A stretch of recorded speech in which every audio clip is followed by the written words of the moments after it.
या अली मदद, ethic of generosity, making a difference. उदारता की नीतिमत्ता पर अमल करके दूसरों की जिंदगी को बेहतर बनाना आज के हमारे संदेश का मुख्य उद्देश्य है।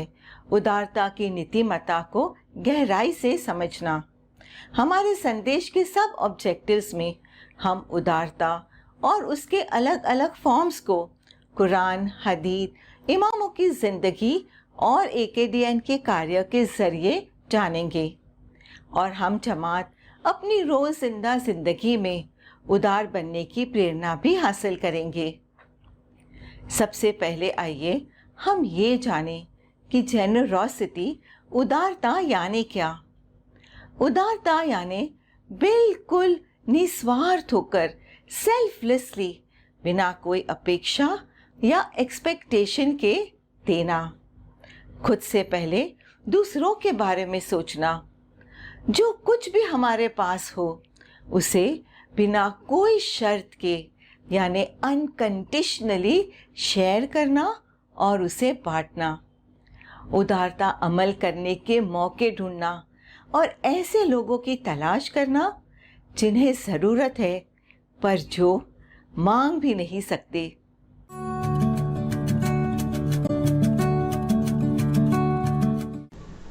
आइए अब हम उदारता और उसके अलग अलग फॉर्म्स को कुरान, हदीस की रोशनी में इमामों की जिंदगी और AKDN के कार्य के जरिए समझने का प्रयास करें। रसूलुल्लाह सल्लल्लाहु अलैहि वसल्लम फरमाते हैं कि embellish yourselves with the attributes of Allah. अल्लाह के गुणों से अपने आप को संवारो, खुद को और सुंदर बनाओ। अल्लाह के जो 99 नेम्स हैं वो सब अल्लाह की क्वालिटीज को दर्शाते हैं। उसमें से एक नाम है अल करीम यानी सबसे उदार, द मोस्ट जेनरस।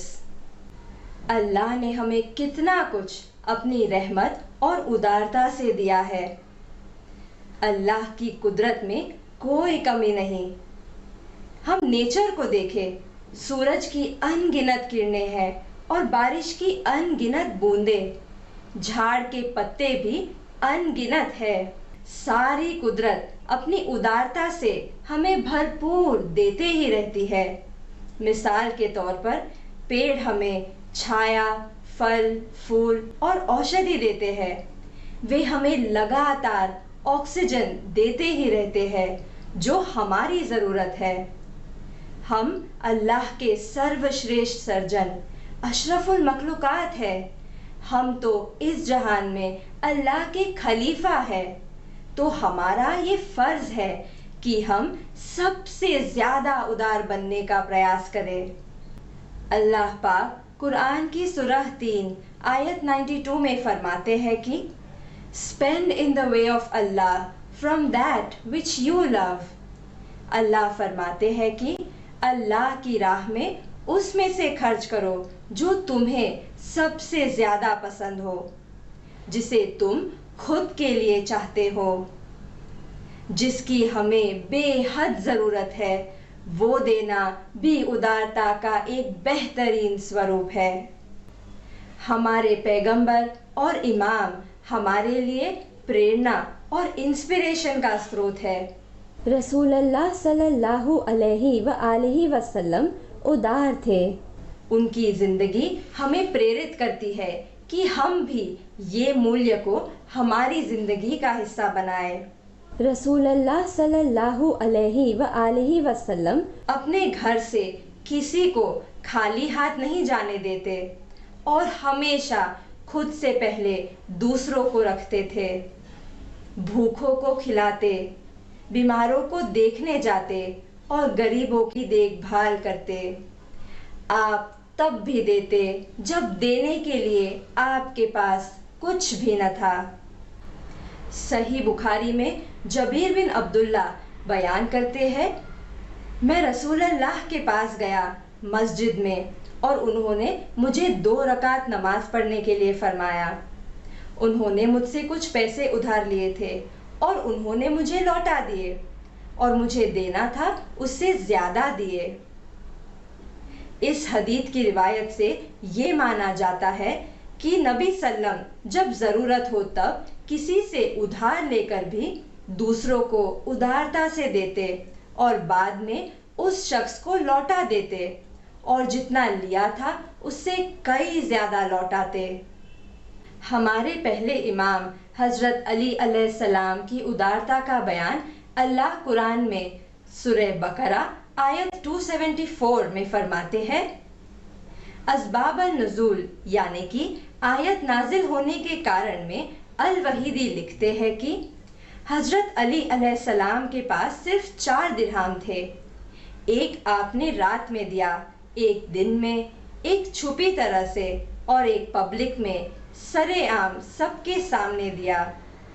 रसूलुल्लाह सल्लम ने जब ये सवाल हजरत अली अलैहिस्सलाम से पूछा कि उन्होंने ऐसा क्यों किया, तब हजरत अली अलैहिस्सलाम ने जवाब में फरमाया, ये मैंने इसलिए किया ताकि मैं अल्लाह के काबिल बन सकूं, जिसने मुझसे वादा किया है। तब आप सल्लम ने फरमाया, अल्लाह ने जो वादा किया था अब वो तुम्हारा है।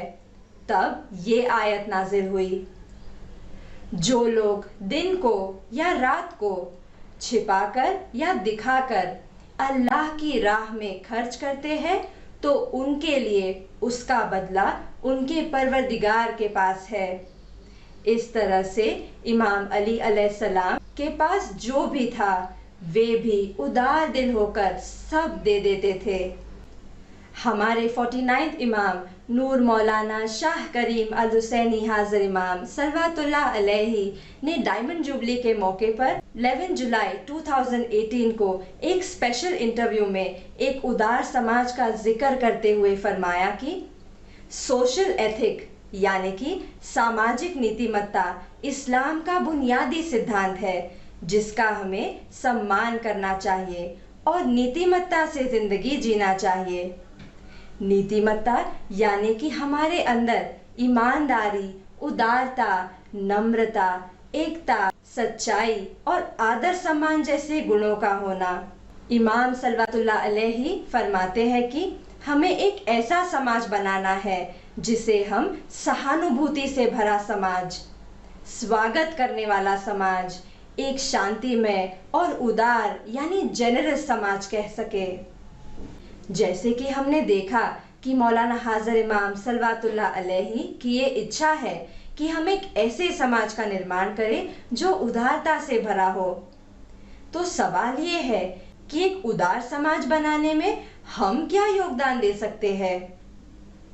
मुश्किलों से घिरे लोगों को हिम्मत, हौसला और आशा देना, जो बीमार है उन्हें सहानुभूति और मशवरा देना, इल्म, ज्ञान और हुनर को शेयर करना, या फिर अपने माल की कुर्बानी, मटेरियल रिसोर्सेज जो जरूरतमंद है उन्हें उदारता से देना, ये कुछ जरिए हम अपना सकते हैं। उसके अलावा हमारे अच्छे विचारों की शक्ति और सकारात्मक शब्दों से निराश लोगों को प्रोत्साहित करना, सच्ची प्रशंसा से हौसलों को बढ़ाना, माफी देना, हलीमी और नम्रता से बर्ताव करना, रिस्पेक्ट और स्माइल देना, ये उदारता के स्वरूप हमारी रोजिंदा जीवन में हम अमल में ला सकते हैं। हमने शायद उस लड़की का किस्सा सुना होगा जो एक लंबे सफर के लिए ट्रेन में अपनी सीट पर आराम से बैठी थी। उसके पास एक बुजुर्ग शख्स आए जिनके पास टिकट सिर्फ सफर करने की थी और जिसमें उनके पास सीट नहीं थी। सभी ने उस बुजुर्ग शख्स को देखा लेकिन कोई उस बुजुर्ग शख्स के लिए नहीं उठा। सब ने उन्हें अनदेखा किया। तब उस लड़की ने उठकर उन्हें अपनी सीट पर बिठा दिया और तसल्ली दी कि वो ठीक है। दिन ढल गया, रात शुरू हो गई। काफी घंटे वो खड़ी रही।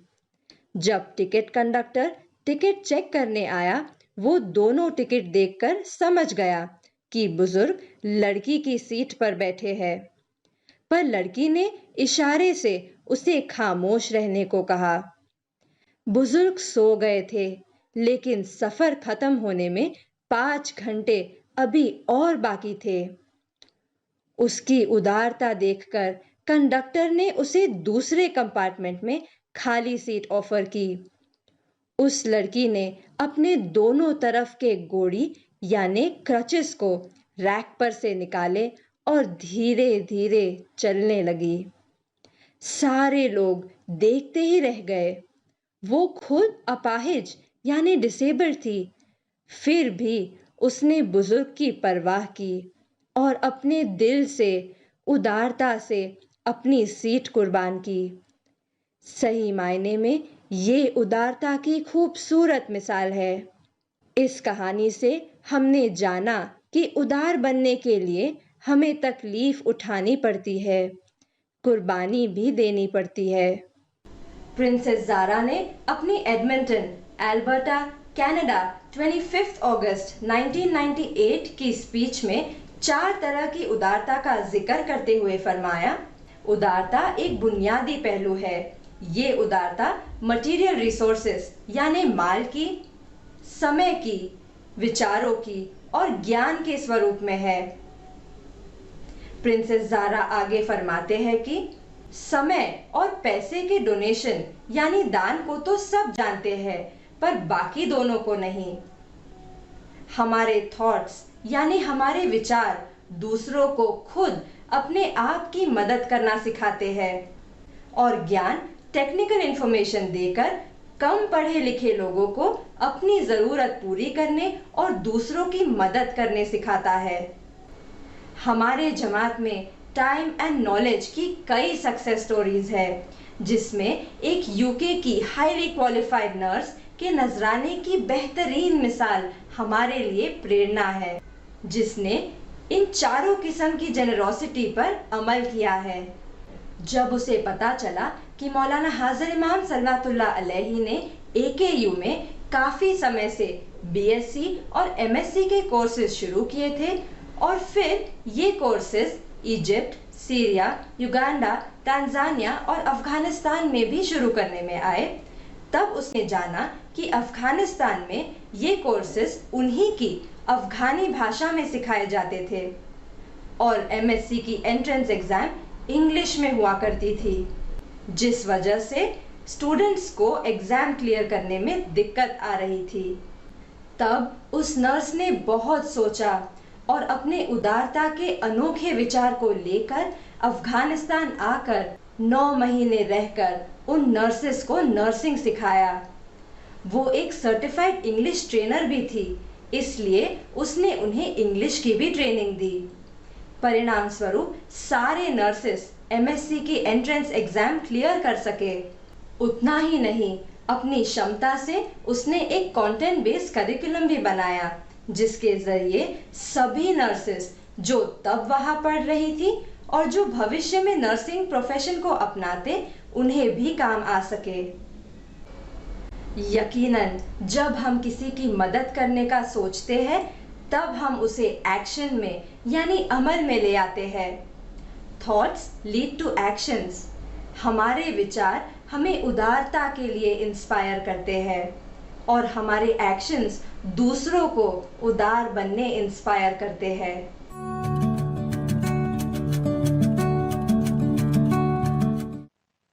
आइए अब हम हमारी रोजिंदा जीवन से उदारता की प्रेरणा पाने का प्रयास करें।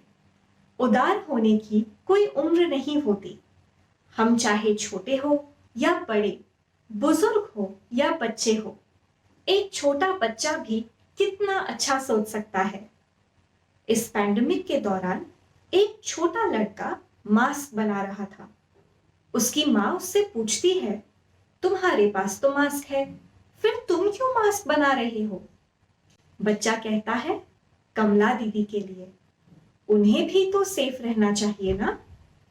फिर बच्चा कहता है, मैं 2 और मास्क बनाऊंगा, एक गार्ड अंकल के लिए और एक मिल्क अंकल के लिए। ये सुनकर उसकी माँ सोच में पड़ जाती है और ऑनलाइन मास्क बनाओ मूवमेंट शुरू करती है कि जिसके जरिए वो लोगों में ये ख्याल उत्पन्न करती है कि तुम मास्क बनाओ और हमें भेजो और हम उन लोगों तक पहुंचाएंगे जो मास्क खरीद नहीं सकते। देखा, एक छोटे बच्चे की सोच भी हमें प्रेरित कर सकती है। उदारता हमेशा खुशी देती है, देने वाले को भी और पाने वाले को भी। माँ बाप रोल मॉडल बनकर बच्चों को एनकरेज करते हैं कि वे भी शेयर करें, जैसे कि स्कूल में किताबें शेयर करना या किसी कमजोर दोस्त की मदद करना।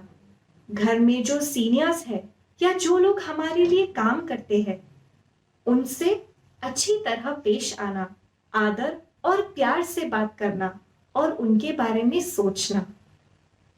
चलिए अब हम एक वीडियो के जरिए देखें कि माँ बाप का रोल भविष्य की घड़तर के लिए कितना अहम है। वीडियो का नाम है मेक इट अ हैबिट। उदारता को आदत बनाओ।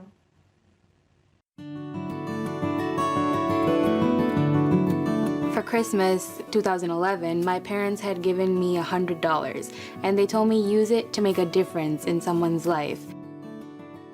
My husband and I gave both our kids, my son and my daughter, both received $100 each in cash. We told them to use all of it or some of it to make somebody's life different.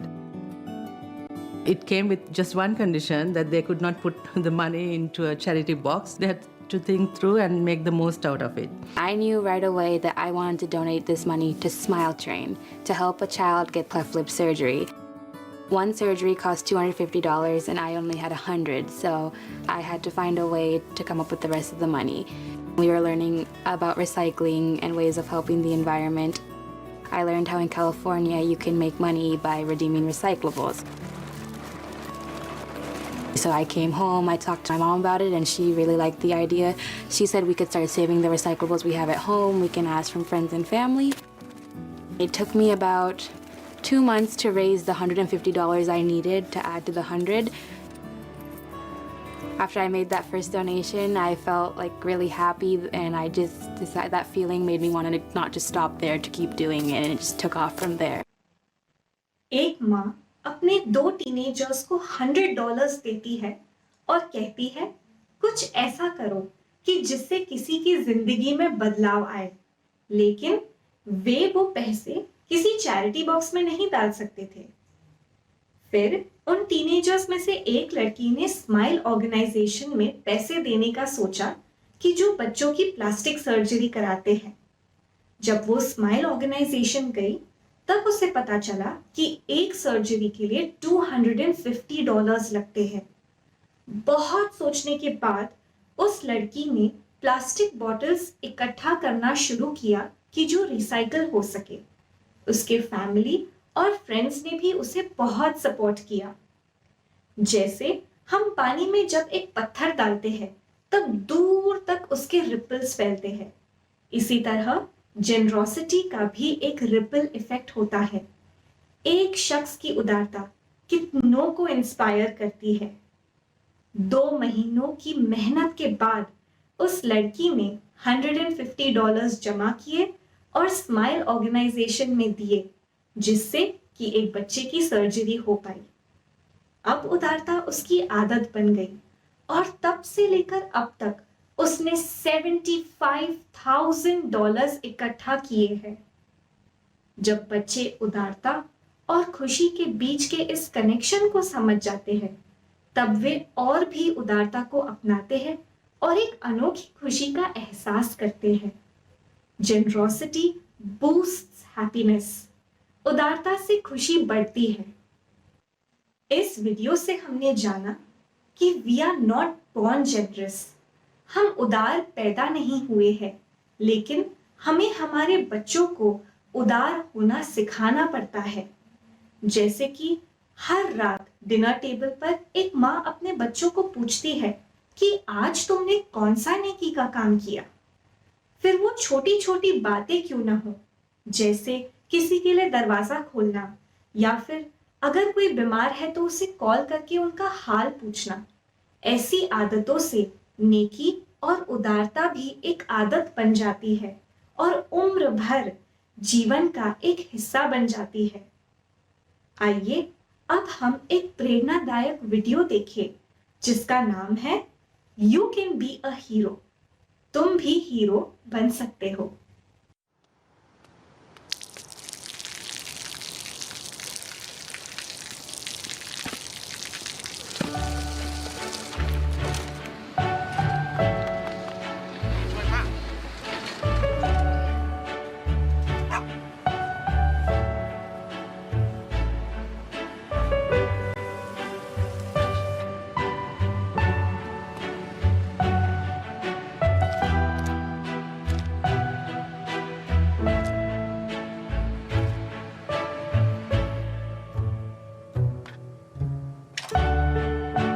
เขาจะได้อะไร ถ้าเขาทำแบบนี้ทุกวัน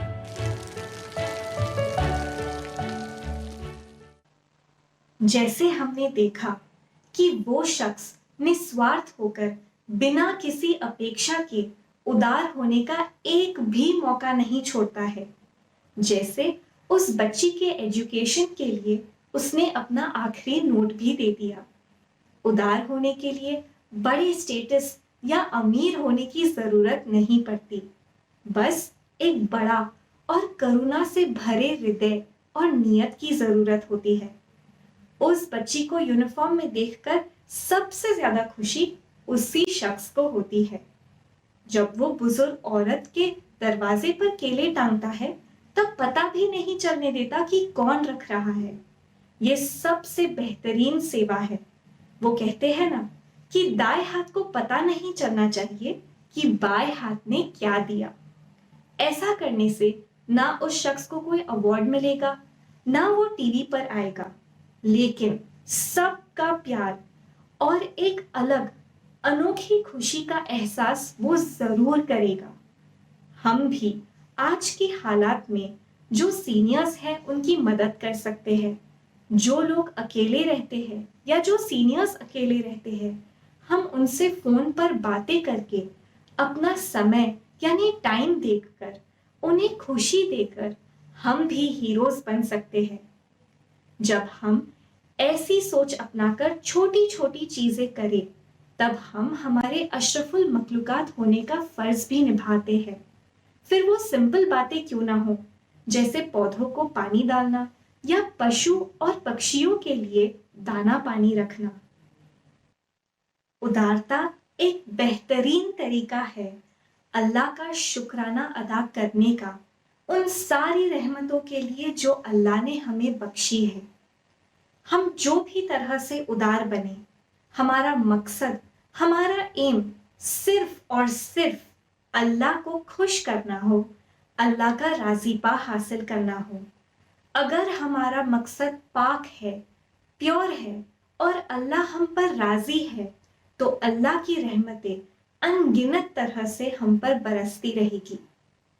अल्लाह ताला सूरा बकरा आयत 261 में फरमाते हैं, जो लोग अपना माल अल्लाह के मार्ग में खर्च करते हैं, उनकी उपमा ऐसी है जैसे एक दाना हो जिससे 7 बाले ईयर्स निकले और प्रत्येक बाल में 100 दाने हो। अल्लाह जिसे चाहता है उसे दुगना चौगुना प्रदान करता है। अल्लाह सर्वव्यापक सर्वज्ञानी है। रहम रहमी अल्लाह हमारी उदारता अनगिनत तरह से हम सोच भी नहीं सकते इतनी रहमतें हम पर बरसाते हैं। मौलाना हाजरी इमाम सल्लल्लाहु अलैहि हमारे लिए उदारता की एक मिसाल है। AKDN की संस्थाएं 1000 से ज्यादा प्रोग्राम्स और इंस्टीट्यूशंस के जरिए ज्यादातर डेवलपिंग कंट्रीज में बिना किसी भेदभाव के हर एक के लिए अपने कार्य से समाज में अज्ञानता, रोग, डिप्राइवेशन यानी हानि को दूर करने की कोशिश कर रहे हैं। मौलाना हाजरी इमाम ने नायरोबी केनिया में 13 अगस्त 2007 गोल्डन जुबली विजिट के दौरान अपने इंस्टीट्यूशनल डिनर के स्पीच में फरमाया, अपने समय और ज्ञान से उदार बनो। आइए हम उस स्पीच का वीडियो देखते हैं। The fact is that over the decades, I have sought to build this capacity for the Jamaat. Be generous with your time and your knowledge. That means that the future can be built on the time and knowledge of generations who will be brought up properly with good education, with good ethics, true to the principles of Shia Islam. And I must say that from my point of view on this Golden Jubilee, it is a moment of very, very great happiness. मौला ने खुद अपनी सारी जिंदगी उदारता से हमारे और पूरी ह्यूमैनिटी को समर्पित कर दी है। हम हमारे मौला से प्रेरणा ले और हमारी क्षमता के मुताबिक उदारता के इस मूल्य को अपनी जिंदगी का एक हिस्सा बनाने का प्रयास करें। हमने आज के संदेश में उदारता के अर्थ को और उसके अलग अलग फॉर्म्स को कुरान, हदीस और इमामों की ज़िंदगी और कार्य के ज़रिए जाना और उदारता को हम कैसे हमारी ज़िंदगी का एक हिस्सा बना सकते हैं उसे भी जानने का प्रयास किया। हमारी ज़िंदगी बहुत छोटी है, पर जो सबसे ज़्यादा महत्व की बात है वो हम ना भूलें, जो है दूसरों के काम आना। ज़िंदगी में हर कदम पर उदारता के मोती बिखेरते रहे, दूसरों को खुशियाँ बांटते रहे, जिससे इंशाअल्लाह आने वाली पीढ़ियों के लिए हम एक बेहतर दुनिया बनाकर जा सके। आमीन या अली मदद।